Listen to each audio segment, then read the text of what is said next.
Starting with some lovely decal edge homemade paper, I am using a ruler to find the center and tearing each sheet in half. Then use my photo printer to print out the inside of my guest book. And I did leave a 1-inch margin on the side. Since I'm doing the Japanese stab binding, that's gonna come to about here. So I wanted the stuff to start after that. And then of course my cover here. And I'm only doing one-sided on this, just because it's a little thin and I don't know if the ink will bleed through. Okay, so the hard part for me is picking out the thread color. I wanted something natural and something kind of rustic. I like this, but I think I want something with more contrast. So I think I'm actually gonna go with this very dark brown. Okay. Got it marked where I want to put my holes. And I'm going to use this big piece of black foam. I bought something and this was packaging for it. To decide where I wanted to put the holes, I measured 1 inch from the top and 1 inch from the bottom. And then I put another hole in the middle of those two. And then I went another hole from the middle to the top and another hole from the middle to the bottom. And I made a template, that way I could see that it was the right size before I drew the holes onto my book and started punching the holes through.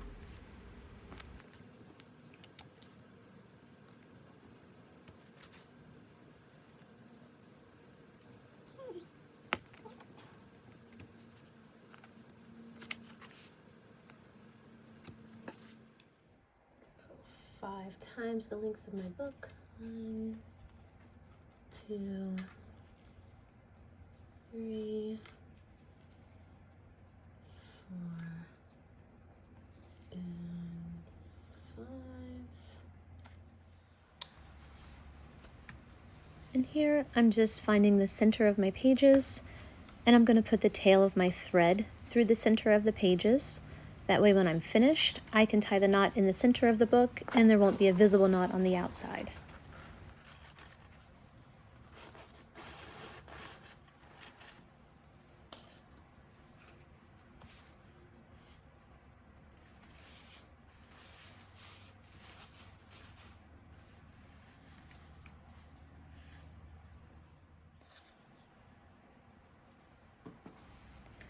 And I'll just let the rest of this run at regular speed, just so you can kind of see the process if you're interested in trying it.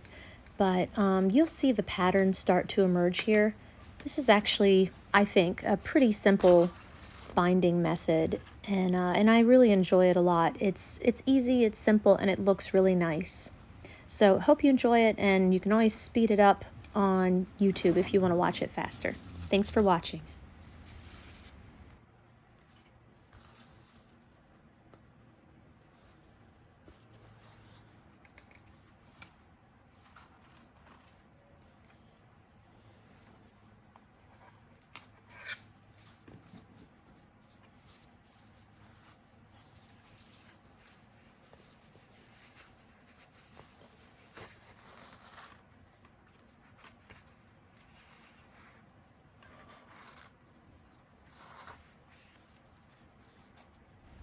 Just one thing to remember if you do try this is that you do want to make sure you pull your thread tight. You don't want your binding to be loose, and you do want it to kind of indent into the paper a little bit. Obviously you can overdo that, but you do want a nice tight binding here.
So here I've located the center again where my first tail is, and as I wrap around the center of the book there, I'm going to use the needle to push my second tail into the center.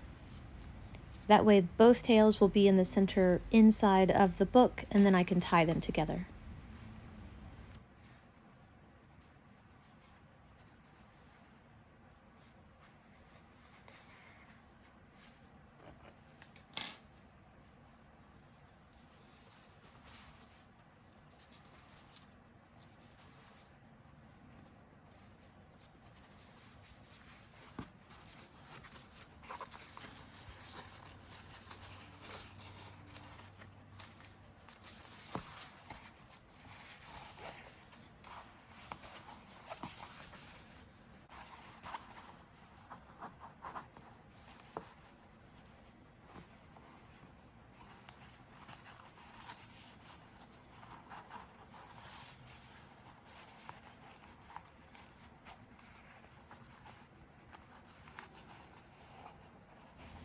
And I do have a bit of thread left over, and I save my scraps for future projects, but I always figure it's better to have too much. I did a project once that was a really complicated bookbinding process, and I ran out of thread before I should have, and I had to undo the whole thing and start over, and it was a mess. So now I always overestimate a little bit.